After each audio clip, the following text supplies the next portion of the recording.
ಎಲ್ಲರಿಗೂ ನಮಸ್ಕಾರ. ಜೈ ಶ್ರೀರಾಮ್. ನನ್ನ ಹೆಸರು ವಿಶಾಲ್ ಕುಮಾರ್ ಅಂತ. ಶ್ರೀ ಓಂ ಗಜಾನನ ಮಿತ್ರ ಮಂಡಳಿ ಸದಸ್ಯನಾಗಿ ನಾನು ಮಾತಾಡಲು ಬಯಸುತ್ತಿದ್ದೇನೆ. ಈ ವರ್ಷ 2 ವರ್ಷದ ನಂತರ ಕೋವಿಡ್ ಕಾರಣದಿಂದಾಗಿ ಗಣೇಶ ಆಚರಣೆಗೆ ನಿಯಂತ್ರಣ ಒಡ್ಡಲಾಗಿತ್ತು. ಆದರೆ ಈ ವರ್ಷ ತುಂಬ ವಿಜೃಂಭಣೆಯಿಂದ ಆಚರಣೆ ಮಾಡೋಕ್ಕೆ ಅವಕಾಶ ನೀಡಿದ್ದಾರೆ ಸರ್ಕಾರದ ಕಡೆಯಿಂದ.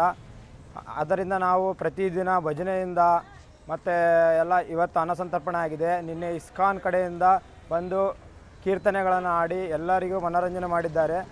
ಮತ್ತು ನಾವು 5ನೇ ದಿನ ಗಣಪತಿ ನಮ್ಮದು. ಇನ್ನೂ 2 ದಿನದಲ್ಲಿ ವಿಸರ್ಜನೆ ಮಾಡೋಕ್ಕೆ ರೆಡಿ ಮಾಡ್ಕೊತಿದ್ದೀವಿ. ಮತ್ತು DJ ಮುಖಾಂತರವಾಗಿಯೇ ಎಲ್ಲ ಅರೇಂಜ್ ಮಾಡಿಕೊಂಡು ಹೋಗಲು ಬಯಸುತ್ತಿದ್ದೇವೆ. ನಮ್ಮ ಸದಸ್ಯರು ಎಲ್ಲರೂ ಸಹಕಾರದೊಂದಿಗೆ ನಾವೆಲ್ಲ ಮಾಡ್ತಿದ್ದೇವೆ. ಎಲ್ಲರಿಗೂ ಧನ್ಯವಾದಗಳು ಹೇಳುತ್ತಿದ್ದೇನೆ. ಜೈ ಶ್ರೀರಾಮ್. ಗಣಪತಿ ಬಪ್ಪ ಮೋರ್ಯ. ಗಣಪತಿ ಬಪ್ಪ ಮೋರ್ಯ.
ಅಲ್ಲಿ ಮತ್ತು ಇಲ್ಲಿ ನಮ್ಮ ವಿಜ್ಜು ಹೀರೋ